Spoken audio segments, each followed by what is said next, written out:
Assalamualaikum warahmatullahi wabarakatuh. Selamat siang, salam sejahtera buat kita semua. Alhamdulillah, kami dari Kanwil Ditjen Perbendaharaan Provinsi Bengkulu hadir kembali dalam preskon APBN kita periode bulan Oktober lingkup Provinsi Bengkulu.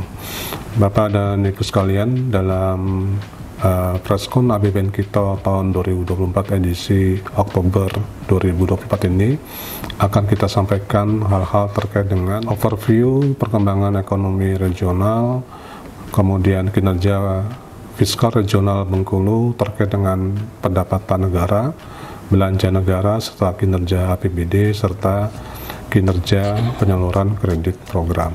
Bapak dan Ibu sekalian, kalau kita lihat sampai dengan kuartal ketiga tahun 2024, kondisi perekonomian di regional Bengkulu stabil, namun kontribusi ekonomi Bengkulu di Sumatera masih rendah. Kalau kita lihat PDRB triwulan ketiga tahun 2024 ini sebesar 25.824,03 miliar, di mana apabila kita bandingkan dengan periode yang sama tahun 2023 terdapat pertumbuhan sebesar 4,57%. Namun apabila dibandingkan dengan Q2Q, maka terdapat kontraksi sebesar minus 2,56%. Nah, kontribusi perekonomian di Bengkulu ini apabila dibandingkan dengan 10 provinsi lain di regional Sumatera berada di peringkat ke-6. Pertumbuhan ekonomi ini di wilayah Bengkulu didorong oleh peningkatan aktivitas selama pelaksanaan festival Tabut yang mendorong peningkatan komponen pengeluaran konsumsi rumah tangga.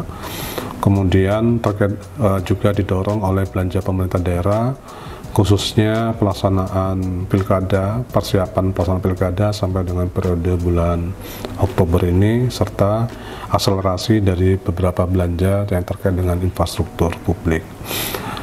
Penyumbang PDB tertinggi menurut sektor lapangan usaha berada pada sektor penyediaan akomodasi dan makan minum yang mencapai 9,66% year on year. Kemudian pertumbuhan PDRB tertinggi menurut pengeluaran berada pada sektor konsumsi LNPRT dengan pertumbuhan mencapai 10,64% year on year.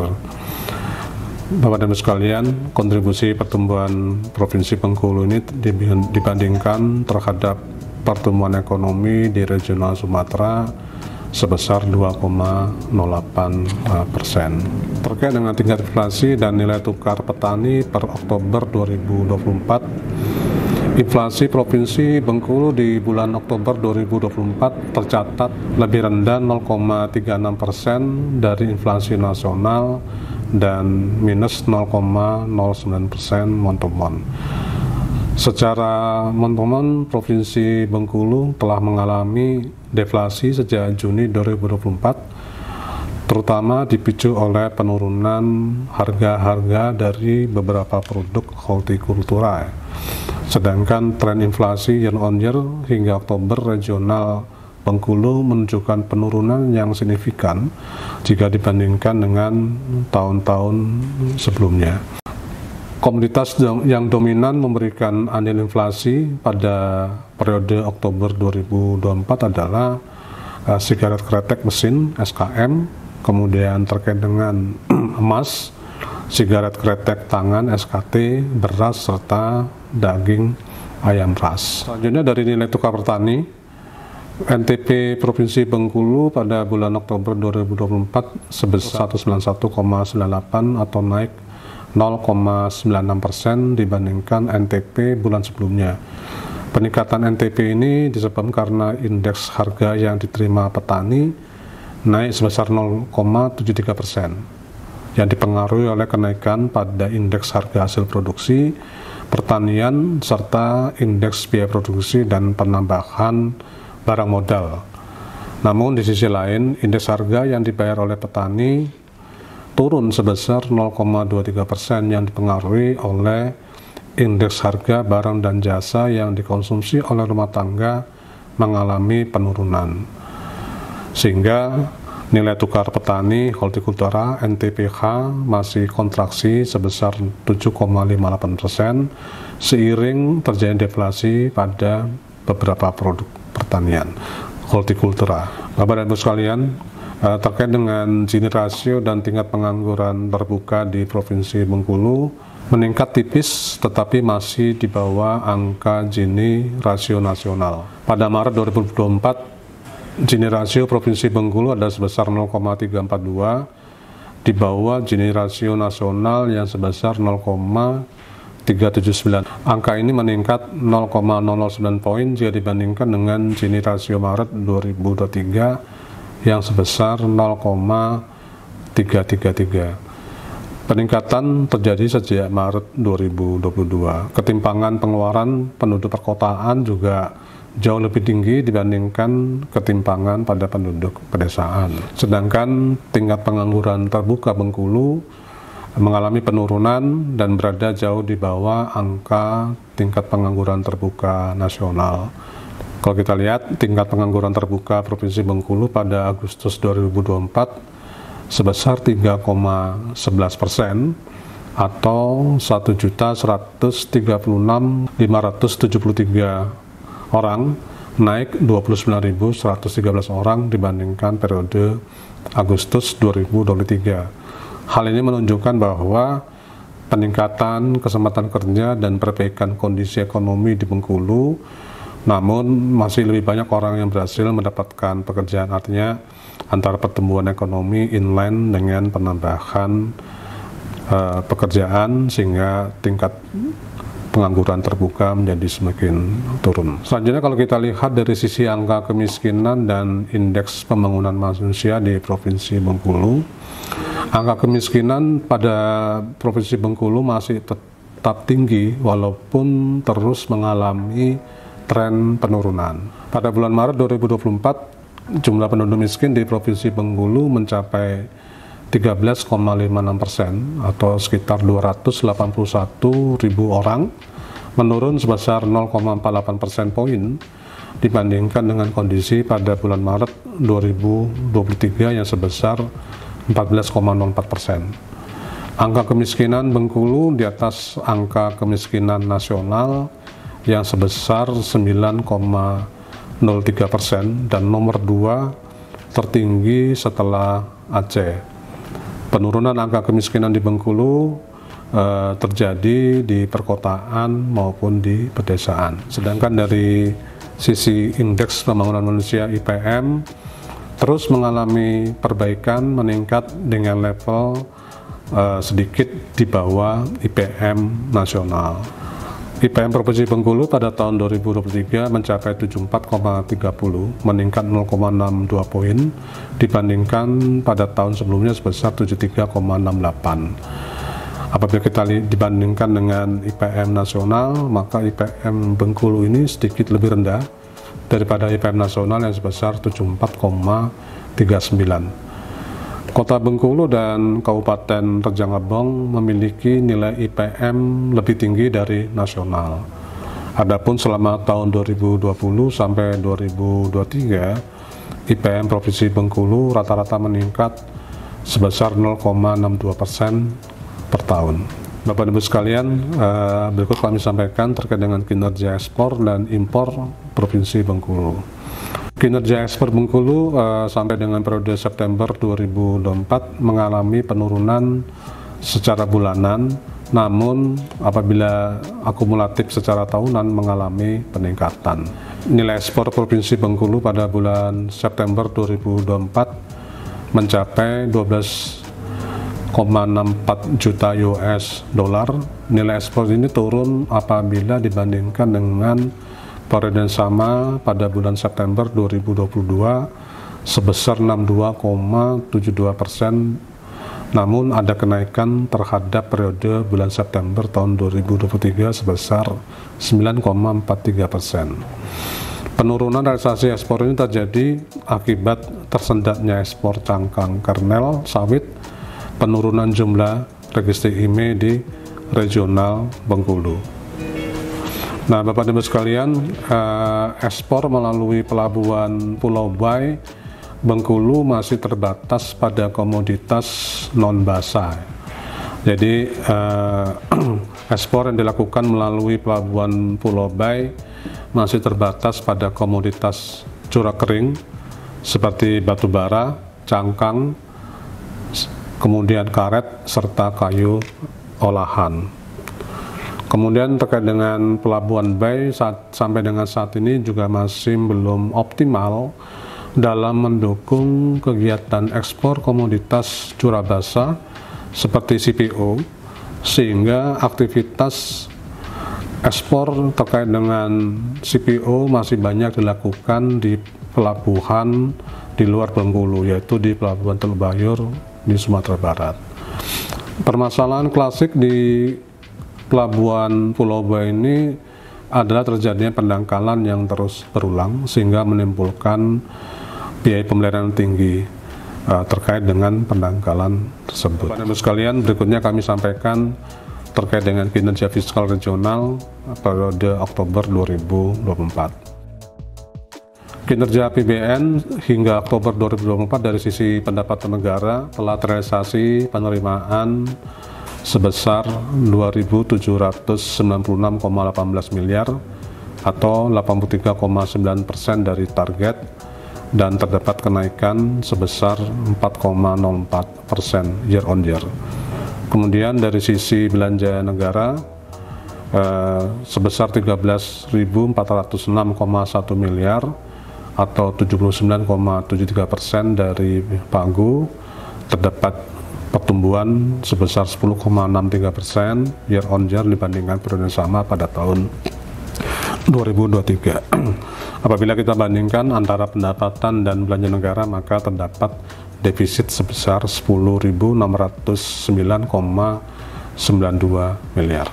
Selanjutnya dari sisi detail terkait dengan pendapatan negara, maka pendapatan negara ini terbagi menjadi dua, itu penerimaan perpajakan dan penerimaan negara bukan pajak. Penerimaan perpajakan telah terrealisasi sebesar 2.362,95 miliar atau 79,02%, sedangkan penerimaan negara bukan pajak telah terrealisasi sebesar 433,23 miliar atau sebesar 126,57%. Penerimaan perpajakan ini paling banyak disumbangkan oleh penerimaan perpajakan dalam negeri, selanjutnya yang dominan oleh pajak bumi dan bangunan yang telah terrealisasi sebesar 105,38%. Selanjutnya juga didominasi oleh pajak pertambahan nilai sebesar 89,4%. Dan untuk penerimaan bea dan cukai yang terkontribusi sebesar 6,12% disumbangkan oleh cukai dari penerimaan cukai, sedangkan penerimaan bea masuk dan bea keluar ini relatif masih rendah, yang disebabkan tadi permasalahan aktivitas bongkar muat di Pulau Bayi yang memang masih perlu ditangani dengan lebih baik lagi. Bapak Ibu sekalian, adapun terkait dengan beberapa isu di sisi penerimaan perpajakan yang dapat kami sampaikan adalah terdapat penurunan penerimaan pajak penghasilan PPH non-migas yang dipengaruhi oleh melemahnya kinerja komoditas utama seperti sawit dan batu bara yang selama ini menjadi salah satu kontributor penting bagi penerimaan pajak regional Bengkulu. Namun kontraksi yang terjadi ini lebih rendah dibandingkan bulan sebelumnya yang mencapai 10,9%. Faktor-faktor eksternal seperti produksi sawit yang belum pulih dan rendahnya harga batu bara, serta kebijakan impor ketat dari beberapa negara tujuan ekspor batu bara turut menekan daya saing komoditas ini. Di samping itu, peningkatan restitusi ataupun pengembalian kelebihan pembayaran pajak yang terjadi pada tahun berjalan juga sangat berperan signifikan dalam penurunan realisasi PPH non-migas. Adapun current isu terkait dengan penerimaan bea dan cukai yang tadi kami sampaikan bahwa bea keluar mengalami kontraksi cukup dalam yang disebabkan oleh tersendatnya ekspor cangkang, karnel sawit, komoditas andalan untuk penerimaan bea keluar di Bengkulu hingga Oktober 2024, volume ekspor cangkang kernel sawit ini hanya mencapai 10.199 MT, turun tajam sebesar 87% dari volume ekspor MT pada periode yang sama tahun sebelumnya yang sebesar 73.385 MT. Kemudian pada bea masuk, penerimaan menurun hingga 80,44% seiring dengan penurunan jumlah registrasi IMEI produk handphone, komputer genggam, dan tablet atau HKT yang dibawa dari luar negeri. Sehingga sampai dengan saat ini belum terdapat realisasi impor atau PIB di Bengkulu. Isu lainnya terkait dengan bea cukai adalah penerimaan cukai dari pabrik rokok CV Rafflesia Mekar Mandiri yang kemarin sudah sempat memberikan kontribusi terhadap penerimaan cukai. Terdapat penghentian produksi akibat adanya permasalahan manajemen di perusahaan tersebut. Highlight dari pendapatan negara yang dapat kami sampaikan adalah pencapaian pajak di Bengkulu telah melampaui target nasional sebesar 76,3% yang didukung oleh pertumbuhan yang sangat signifikan pada komoditas kopi di KPP Curup yang meningkat lebih dari 200%. Adapun terdapat sinyal positif dan optimisme terkait dengan peningkatan ekspor batubara seiring dengan datangnya musim dingin di beberapa negara tujuan ekspor seperti di Tiongkok. Meskipun produksi kelapa sawit masih belum maksimal pada periode ini, namun harga sawit sudah mengalami kenaikan pada bulan Oktober ini yang sedikit membantu kinerja pajak melalui peningkatan nilai komoditas kelapa sawit tersebut. Bapak dan sekalian, berikutnya kami sampaikan terkait dengan headline dan isu di sisi belanja negara. Belanja negara telah terrealisasi sebesar 13.406,1 miliar atau sebesar 79,73% dari pagu, tumbuh sebesar 10,63% year on year. Belanja negara ini disumbang oleh pertumbuhan yang sangat signifikan dari sisi belanja pemerintah pusat maupun belanja transfer ke daerah dan dana desa. Jadi kalau kita lihat belanja pemerintah pusat ini pertumbuhan yang cukup tinggi terdapat di belanja pegawai, belanja barang maupun belanja bantuan sosial yang sudah terrealisasi hampir di atas 80%. Namun terdapat penyerapan yang masih perlu menjadi perhatian terkait dengan belanja barang yang masih terserap sekitar 58,69%, adapun belanja modal yang baru terserap sebesar 64,10%. Namun dari seluruh jenis belanja terdapat pertumbuhan yang positif dibandingkan dengan periode sama pada tahun sebelumnya.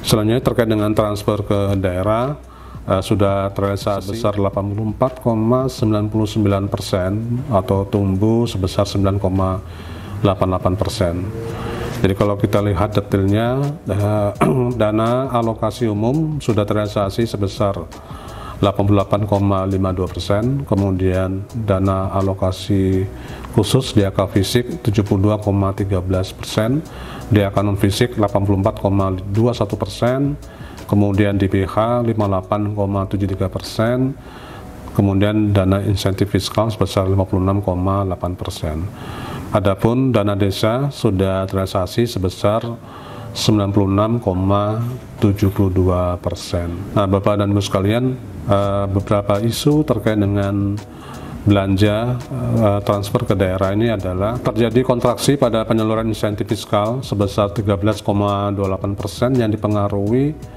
penurunan alokasi insentif fiskal sebesar 10,91% dari 110,7 miliar pada tahun 2023 menjadi 98,62 miliar yang disebabkan adanya penurunan secara relatif terhadap kinerja pemerintah daerah di Provinsi Bengkulu. Jadi sebagai contoh pada tahun 2024 ini di wilayah Provinsi Bengkulu tidak memperoleh insentif fiskal terkait dengan pengendalian inflasi, sedangkan di tahun 2023 terdapat insentif fiskal pengendalian inflasi.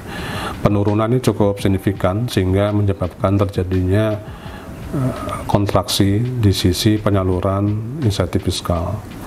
Kemudian catatan lain terkait dengan penyaluran TKD adalah terdapat penyaluran DAU pada Kabupaten Mukomuko dan KAUR yang tidak dapat disalurkan pada tahap kedua, dan ini tentunya akan berdampak kepada tahap berikutnya, mengingat penyaluran DAU ini sangat penting untuk pertumbuhan ataupun untuk mengakselerasi belanja-belanja operasional yang ada di Pemda. Nah, ini tentunya menjadi catatan khusus bagi Pemda Kabupaten Mukomuko dan Kabupaten KAUR untuk dapat mengoptimalkan kembali penggunaan dana DAU spesifik grant, terutama untuk spesifik kelurahan, agar di tahun berikutnya dapat membantu kinerja pemerintahan di Kabupaten Mukomuko maupun Kabupaten KAUR. Selanjutnya di Kabupaten Kepayang terdapat satu desa yang tidak salur dana desa, yaitu Desa Surobali. Kemudian pada Kabupaten KAUR terdapat satu desa yang mempunyai potensi tidak salur dana desa juga di tahap kedua, yaitu Desa Gunung Kaya. Sedangkan pada Kabupaten Lebong juga terdapat satu desa yang berpotensi tidak salur dana desa kedua, yaitu Desa Sebelat, yang disebabkan oleh permasalahan. Jadi penyebab dari tidak salurnya dana desa di beberapa kabupaten di wilayah Provinsi Bengkulu ini mayoritas disebabkan karena permasalahan hukum, bukan terkait dengan keterlambatan penyampaian dokumen syarat salur.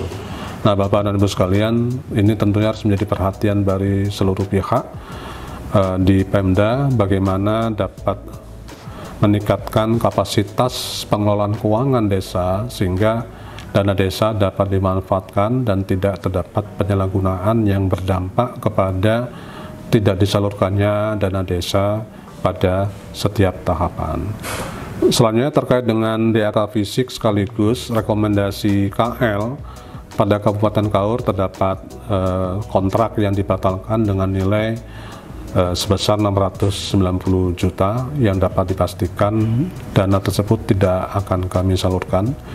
Kemudian beberapa hal lain yang penting terkait dengan penyampaian syarat salur adalah untuk DAK fisik tahap ketiga dan sekaligus dengan rekomendasi KL, diharapkan seluruh Pemda sudah menyampaikan data syarat salur tersebut pada tanggal 16 Desember 2024 pukul 17 WIB, di mana syarat tersebut akan dilakukan proses verifikasi lebih lanjut oleh KPPN. Nah, mengingat kecenderungan dari Pemda menyampaikan dokumen tersebut pada last minute ataupun pada batas akhir, kami mendorong kepada kabupaten, kota maupun provinsi untuk dapat menyampaikan dokumen syarat sebelum tanggal 16 Desember 2024, sehingga pada saat proses validasi oleh KPPN jika ditemukan kesalahan masih ada waktu untuk melakukan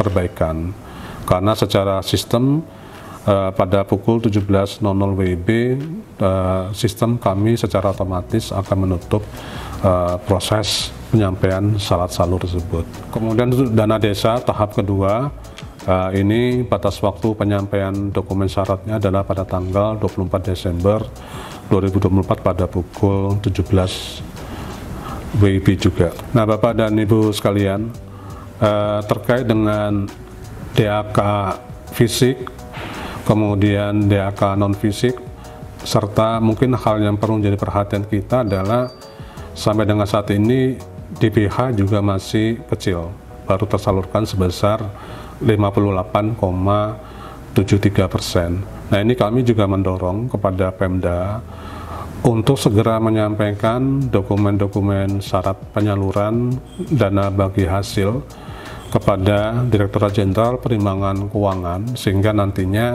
kami dapat segera memperoleh rekomendasi penyaluran dari Ditjen Perimbangan Keuangan. Bapak dan sekalian, terkait dengan kinerja belanja ini terdapat beberapa sinyal positif. Yang pertama adalah realisasi belanja pada triwulan keempat diproyeksikan meningkat mengingat terdapat event pilkada yang akan dilaksanakan pada bulan November 2024 serta penyelesaian kegiatan-kegiatan belanja modal maupun belanja barang yang memang kecenderungannya akan selesai pada periode triwulan keempat tahun 2024. Nah, kami berharap belanja pemerintah ini, baik pemerintah pusat maupun pemerintah daerah ini dapat mendorong pertumbuhan ekonomi yang ada di Provinsi Bengkulu. Isu berikutnya adalah terkait dengan penghematan biaya perjalanan dinas dan kegiatan seremonial. Diharapkan tidak terlalu berpengaruh terhadap realisasi belanja pemerintah secara keseluruhan dan diharapkan satker tetap dapat melaksanakan aktivitas kegiatan sebagaimana biasanya, karena kalau kita lihat potensi penghematan terkait dengan belanja perjalanan dinas di wilayah Provinsi Bengkulu ini sekitar 57 miliar ya dari total seluruh satker yang ada di Bengkulu. Adapun penghematan biaya perjalanan dinas ini sesuai dengan edaran dari Menteri Keuangan hanya berlaku untuk satu satker yang memperoleh dana APBN, sedangkan untuk OPD akan diatur lebih lanjut oleh Menteri Dalam Negeri. Bapak dan Ibu sekalian, terkait dengan kinerja belanja ini dapat kami sampaikan bahwa APBN telah memberikan kemanfaatan yang sangat luar biasa di dalam pertumbuhan maupun mendukung perkembangan perekonomian yang ada di Provinsi Bengkulu.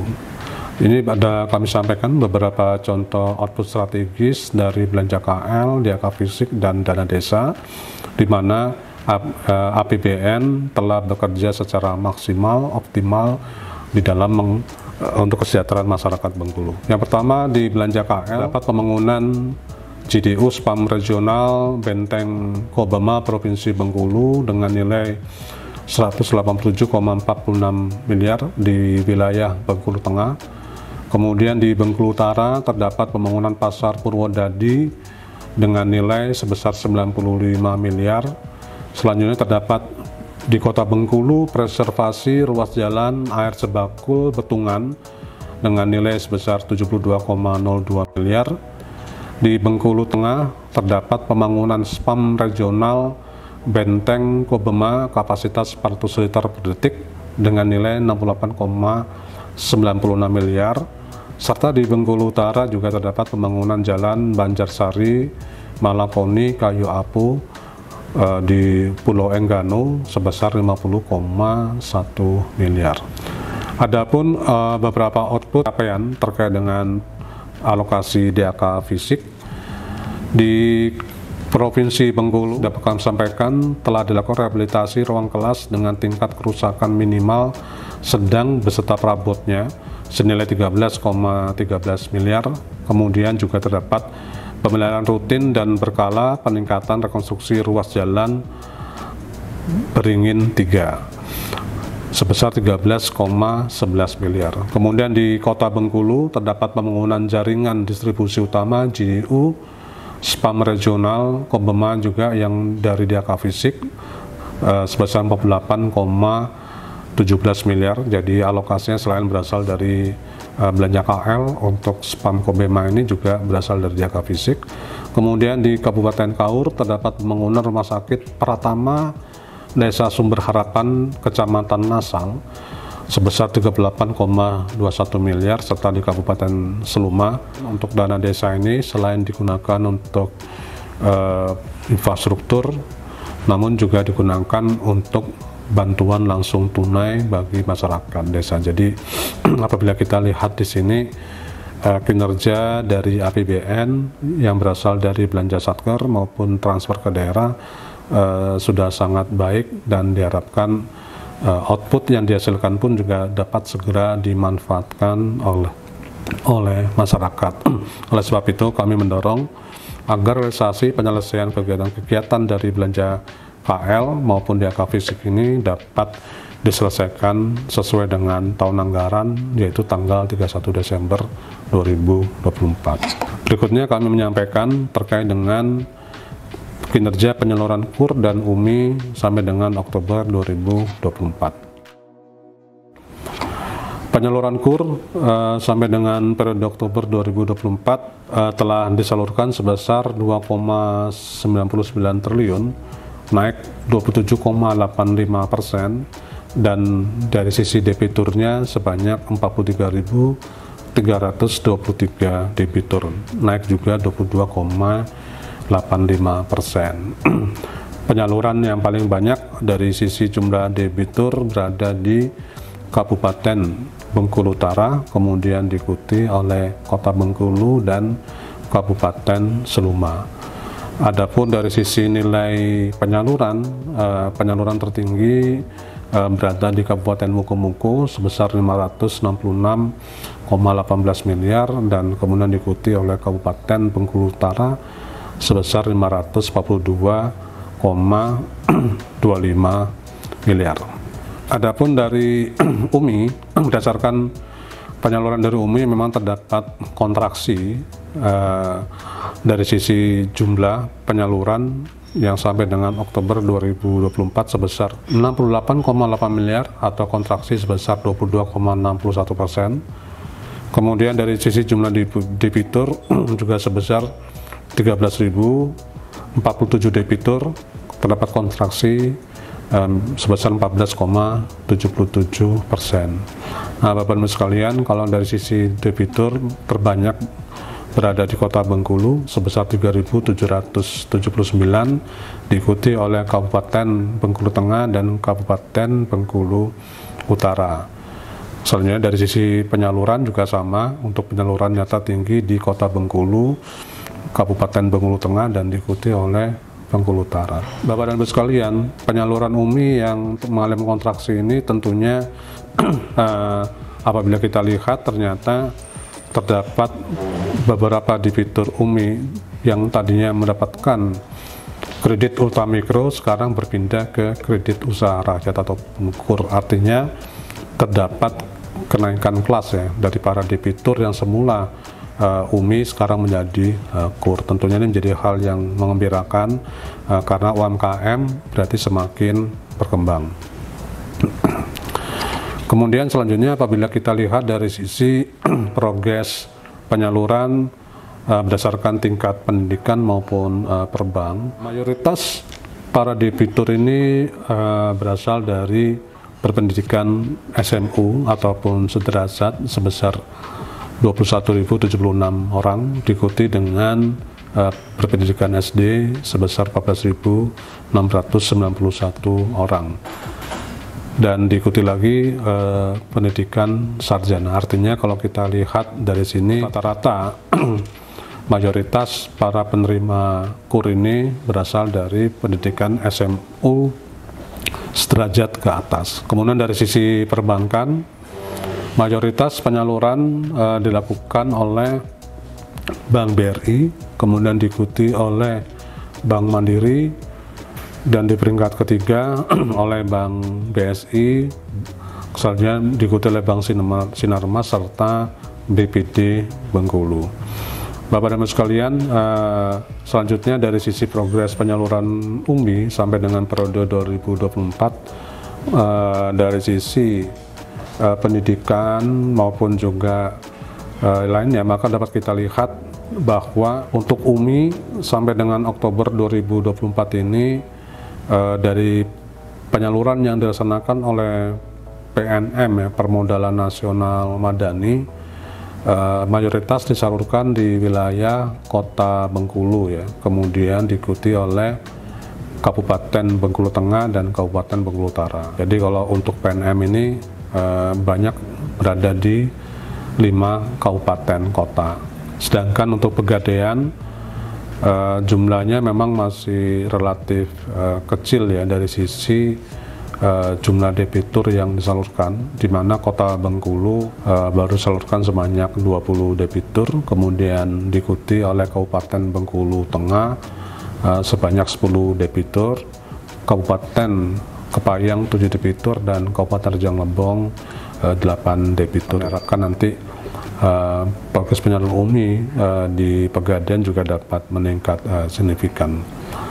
Kemudian dari penyaluran yang dilakukan oleh Reliance, ini hanya ada di Kabupaten Lebong, di mana disalurkan sebesar 13 debitur dengan nilai penyaluran sebesar 258.333.000. Nah, Bapak dan Ibu sekalian, karena isu terkait dengan penyaluran UMI sampai dengan bulan Oktober 2024 mengalami kontraksi, ya. Hal ini dapat disebabkan karena beberapa pelaku usaha UMKM yang telah berkembang sehingga membutuhkan fasilitas pembiayaan yang lebih besar agar dapat naik kelas, sementara fasilitas pembiayaan di UMI hanya dibatasi maksimal 20 juta.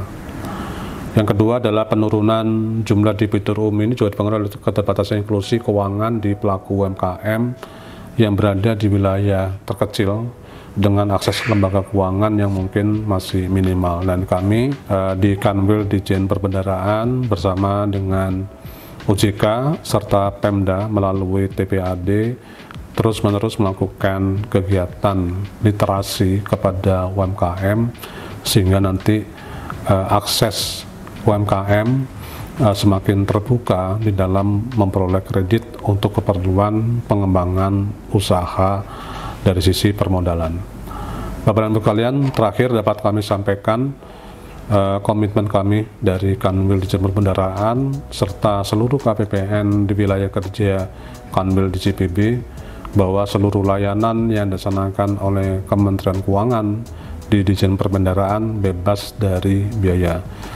Demikian Bapak dan Ibu sekalian, kami sampaikan terkait dengan perkembangan kondisi ekonomi regional di wilayah Provinsi Bengkulu dalam episode APBN kita Regional Bengkulu periode Oktober 2024. Terima kasih. Assalamualaikum warahmatullahi wabarakatuh.